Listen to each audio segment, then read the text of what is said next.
Olá, tudo bem? Começa agora uma série inédita de estudos das profecias da Bíblia. Esta é a série O Grande Conflito e o tema de hoje é o livro que revela tudo. Aqui nas minhas mãos eu tenho a palavra de Deus, a Bíblia Sagrada. No capítulo 1 do Apocalipse, no versículo 3, lemos: Bem-aventurados aqueles que leem e aqueles que ouvem as palavras da profecia e guardam as coisas nela escritas, pois o tempo está próximo. Meu amigo, vivemos exatamente num tempo em que o grande conflito entre o bem e o mal se intensifica cada vez mais.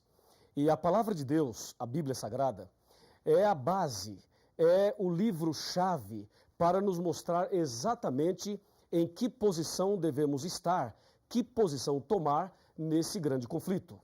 Por exemplo, para que você seja bem-sucedido e seja vitorioso nessa guerra entre o bem e o mal, é preciso conhecer algumas coisas importantes sobre a Bíblia. A Bíblia Sagrada tem 66 livros, sendo 39 no Velho Testamento e 27 no Novo Testamento. Ela foi escrita por aproximadamente 40 pessoas num período de aproximadamente 1.600 anos. Ela já foi escrita originalmente em 3 línguas, na língua hebraica, na língua grega e na língua aramaica. E esse sagrado livro tem como autor o nosso Deus.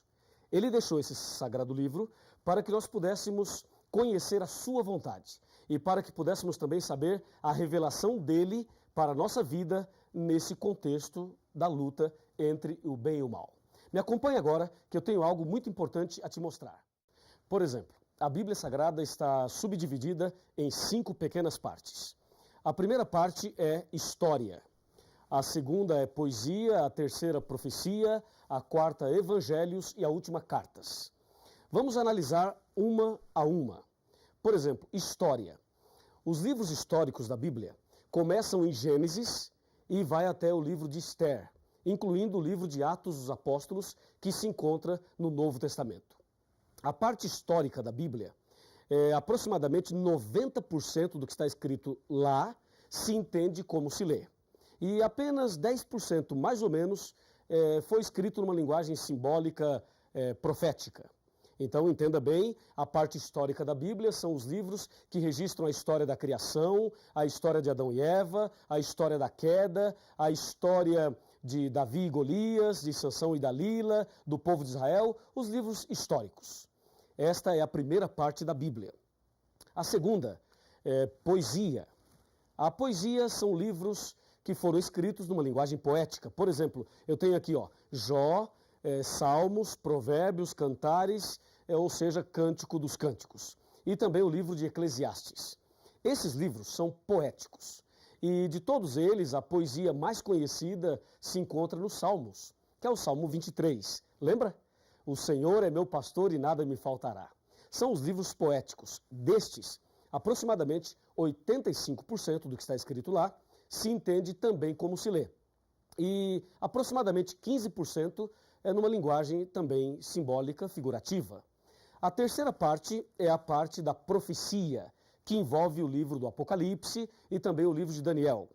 A parte profética começa em Isaías, vai até Malaquias e, repito, inclui o Apocalipse e também o livro de Daniel. Esses livros proféticos são os livros que apresentam de forma mais clara e de forma bem contundente esse grande conflito entre o bem e o mal. Entendeu? E aqui é bom que você preste muita atenção, eu tenho aqui as informações bem atualizadas sobre tudo isso. Por exemplo, o livro do Apocalipse é o livro mais difícil de se entender. E também o livro de Daniel.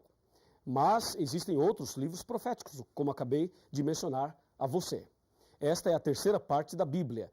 E 95% da profecia não se entende como se lê.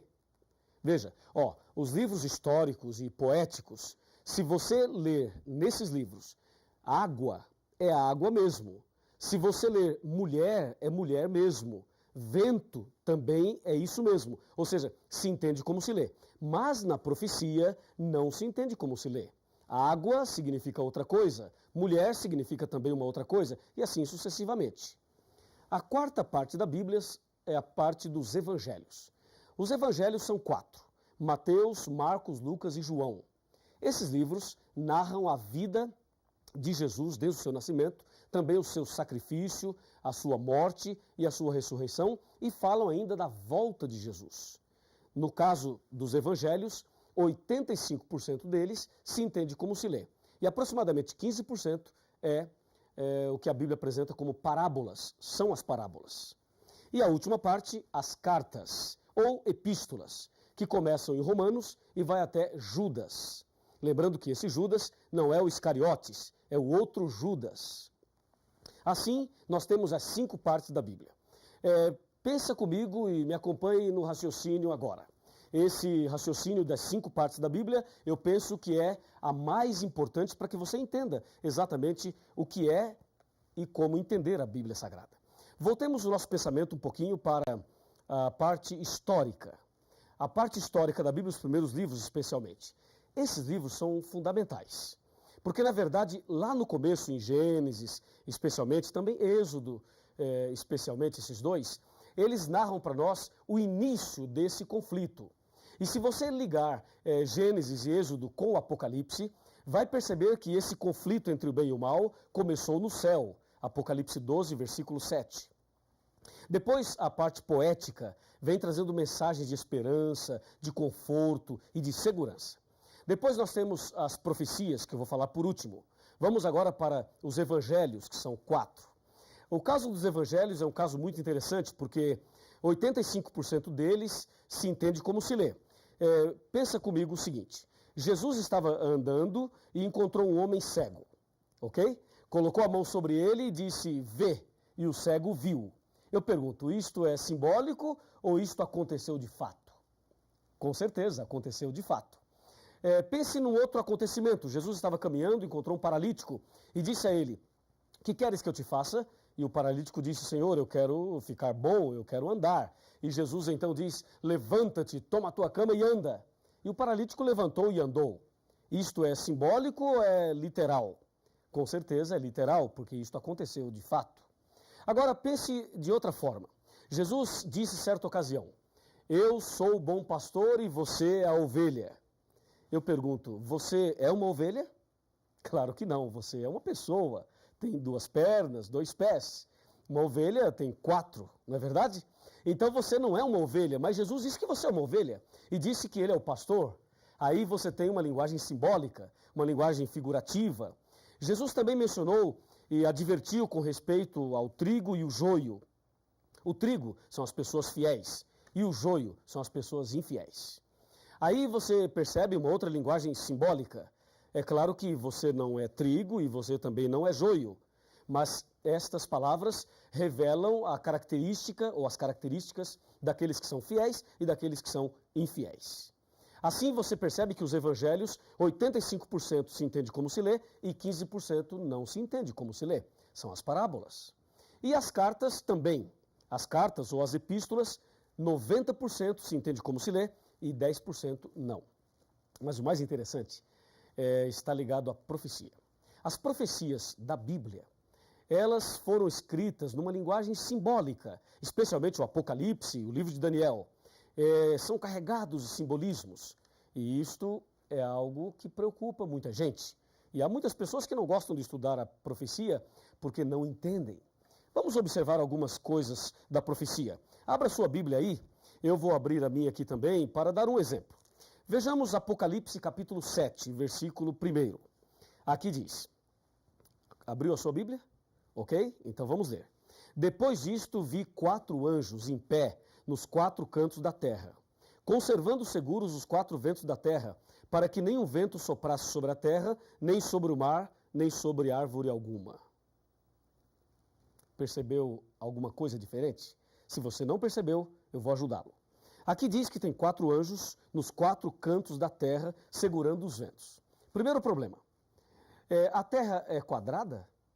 Ou é retangular para ter 4 cantos? Não, a terra é redonda. Ela não tem 4 cantos. Ora, se não tem 4 cantos, por que o Apocalipse fala que tem 4 anjos nos 4 cantos da terra? Percebeu? A profecia não se entende como se lê. E mais, diz que os 4 anjos estavam segurando os ventos. Será que dá para segurar os ventos?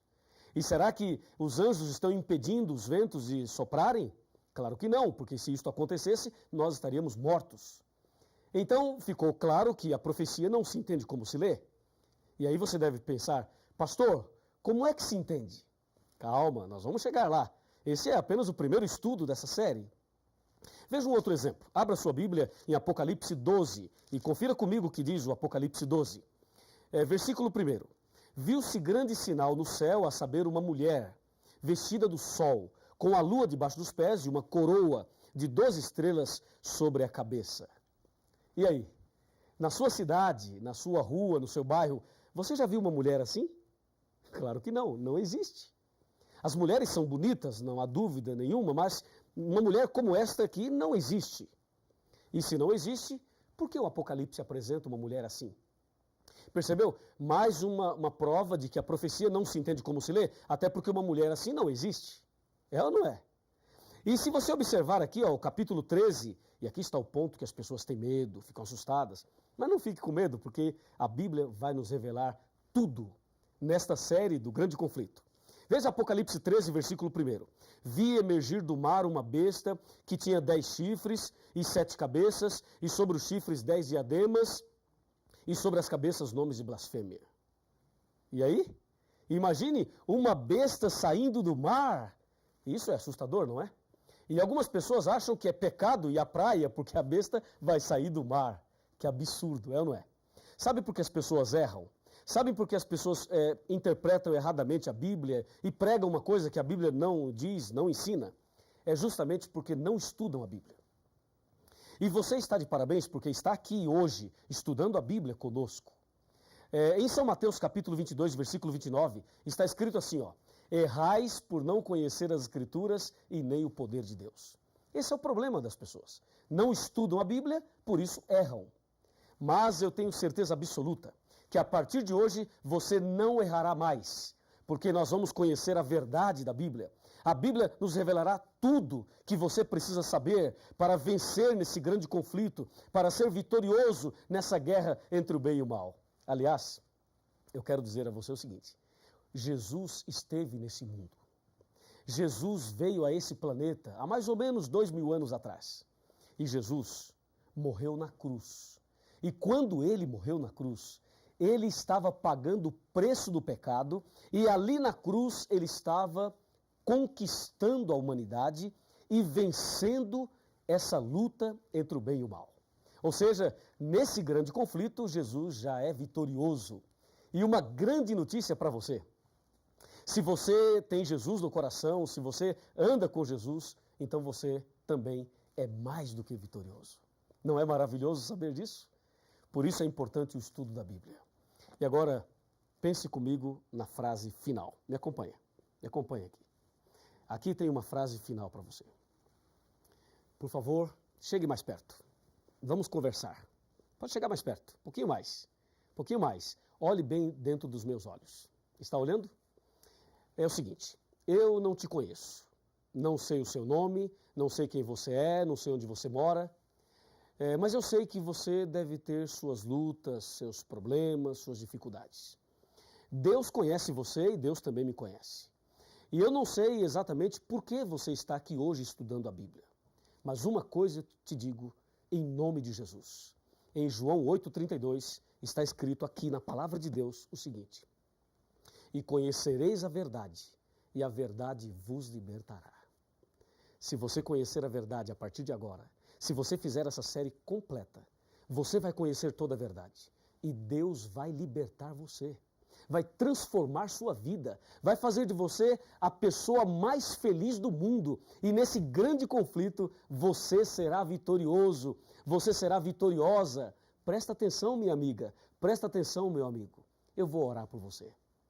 E Deus te dará a vitória nesse dia e nessa série de estudos bíblicos.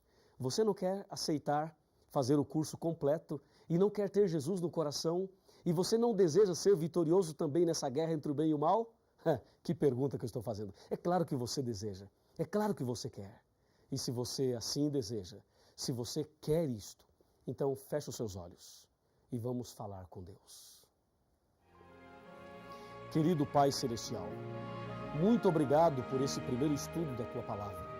Ela é lâmpada para os nossos pés e luz para os nossos caminhos. Ela revela Jesus, aquele que já venceu na cruz em nosso lugar. Ajuda-nos agora a conhecer melhor a Tua Palavra e a andar nos Teus caminhos. Abençoe essa pessoa que está orando comigo nesse instante e envia o Espírito Santo para fazer o milagre na vida desta pessoa que tanto necessita. Em nome de Jesus. Amém. A sua entrega é total. Você não pôde mais adiar. Jesus chegou ao seu coração, chamou por seu nome, você atendeu.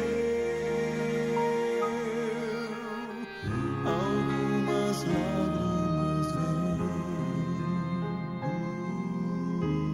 e vão lavando qualquer temor. O Santo Espírito está aqui, lhe abraça e lhe diz o quanto esperou. Sua vida vai desabrochar, vai sorrir, vai cantar, começando aqui e por todo sempre. O amor de Deus vai lhe acompanhar. Ele prometeu, jamais vai deixá-lo. Você não estará sozinho a vagar. Deus vai lhe